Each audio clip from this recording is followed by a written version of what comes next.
안녕하세요. 오늘 최신 경제 보고서를 바탕으로 지금 우리 경제가 처한 상황을 한번 제대로 파헤쳐 보려고 합니다. 뭐랄까, 마치 강력한 힘이 앞으로 끌어주는 동시에 또 다른 힘이 뒤에서 잡아당기는 그런 팽팽한 줄다리기 같은 상황이거든요. 그래서 바로 이 질문을 던져봐야 합니다. 전 세계적으로 경기가 주춤하는 지금 이 게임에서 한국 경제는 과연 이기고 있는 쪽일까요? 아니면 지고 있는 쪽일까요? 오늘 그 답을 한번 찾아보시죠. 네, 오늘 이야기의 핵심 키워드는 바로 이 밀어주는 힘과 끌어당기는 힘입니다. 지금 한국 경제는요, 이 두 개의 거대한 힘이 서로 맞부딪히면서 아주 아슬아슬한 균형을 잡고 있는 형국이에요. 자, 그럼 먼저 우리 경제를 뒤에서 자꾸만 끌어당기는 그 힘, 그러니까 만만치 않은 세계 경제 상황부터 한번 들여다볼게요. 딱 봐도 상황이 썩 좋지는 않죠. 미국부터 보면 일자리 증가세가 눈에 띄게 둔화됐고요. 우리와 가까운 중국과 일본은 산업 생산이 약해지고 있습니다.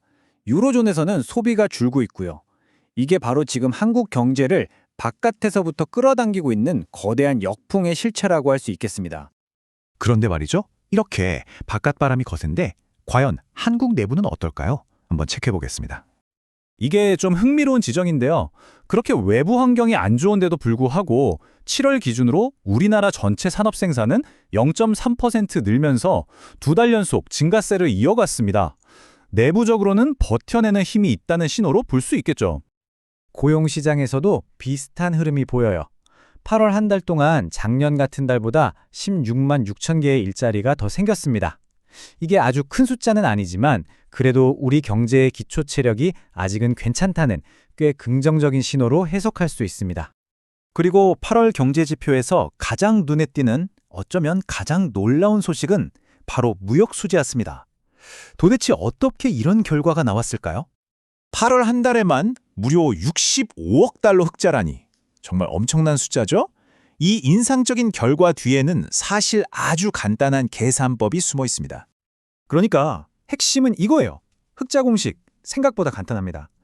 반도체 같은 잘 나가는 품목들 덕분에 수출이 1.3% 소폭 늘어났거든요. 그런데 마침 국제 에너지 가격이 떨어지면서 수입은 4.0%, 그러니까 훨씬 더 많이 줄어드는 거죠. 이 차이에서 바로 65억 달러라는 놀라운 흑자가 만들어진 겁니다. 자, 그럼 이제 반대로 가보죠. 이 어려운 상황에서도 우리 경제를 앞에서 힘껏 밀어주는 그 강력한 주인공들은 과연 누구일까요? 이 숫자를 좀 보세요. 정말 압도적이지 않나요? 반도체 수출이 작년보다 무려 27.1%나 급증했습니다. 지금 수출 성장은 사실상 반도체가 혼자서 다 이끌고 있다고 해도 과언이 아닐 정도예요. 명실상부한 한국 경제의 제1 엔진입니다. 그리고 여기 또 다른 강력한 엔진이 있습니다. 바로 친환경차인데요. 전체 자동차 산업 분위기와는 완전히 다르게 수출이 29.3%나 폭발적으로 늘면서 새로운 성장 동력으로 확실하게 자리매김하고 있어요. 이 친환경차 수출의 속을 들여다보면 더 재밌습니다. 지금 이 성장을 이끌고 있는 건 사실 순수 전기차가 아니에요. 보시는 것처럼 62.2%, 그러니까 절반 이상을 하이브리드 차량이 차지하고 있습니다. 현재 시장이 뭘 원하는지 정확하게 보여주는 데이터라고 할 수 있겠네요. 하지만 동전에는 양면이 있는 법이죠. 이렇게 앞으로 힘차게 나아가는 힘이 있다면 반대로 경제의 발목을 잡고 뒤로 끌어당기는 힘도 분명히 존재합니다. 바로 이 지점에서 이야기가 아주 극적으로 갈립니다. 방금 전에 친환경차 수출이 엄청나게 늘었다고 말씀드렸잖아요. 그런데 같은 기간 전체 자동차 수출 실적을 보면 오히려 8.6%나 감소했어요. 그러니까 하나의 산업 안에서도 이렇게 빛과 그림자가 극명하게 엇갈리고 있는 겁니다. 자동차 산업의 어려움은 완성차에서 그치지 않습니다. 허리 역할을 하는 자동차 부품 수출 역시 8.8%나 줄었는데요. 특히 북미 시장의 관세 문제나 수요가 줄어든 게 직격탄이 됐습니다. 그리고 우리 경제를 끌어당기는 가장 무거운 짐 중 하나는 바로 석유화학 산업이었습니다. 수출이 무려 18.7%나 급감하면서 경제 전체에 큰 부담을 줬습니다. 아니, 18.7%라니 이건 정말 큰 숫자잖아요. 당연히 이런 질문이 나올 수밖에 없죠. 도대체 무엇 때문에 이렇게까지 가파르게 하락한 걸까요? 이유는 크게 두 가지가 복합적으로 작용했습니다. 첫째, 국제 유가가 떨어지면서 제품 가격 자체가 하락했고요.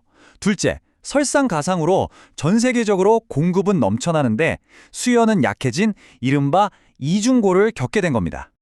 자, 이걸 한눈에 정리해보면 지금 우리 경제의 모습이 아주 명확하게 보입니다. 말 그대로 두 개의 속도로 달리는 경제인 거죠. 한쪽에서는 반도체, 친환경차 같은 첨단 산업들이 무섭게 질주하면서 경제를 앞으로 밀어주고 있고요. 다른 한쪽에서는 석유화학이나 전통적인 자동차 산업 같은 분야들이 거센 역풍을 맞으면서 경제를 뒤로 잡아당기고 있는 겁니다. 결국 마지막 질문은 이것 하나로 규결됩니다. 전 세계 경제가 둔화하는 이 거대한 흐름 속에서 과연 반도체와 같은 첨단 기술이 만들어내는 이 강력한 미는 힘이 글로벌 역풍이라는 거대한 당기는 힘을 계속해서 이겨낼 수 있을까요? 앞으로 한국 경제의 방향은 바로 이 줄다리기의 결과에 달려 있다고 해도 과언이 아닐 겁니다.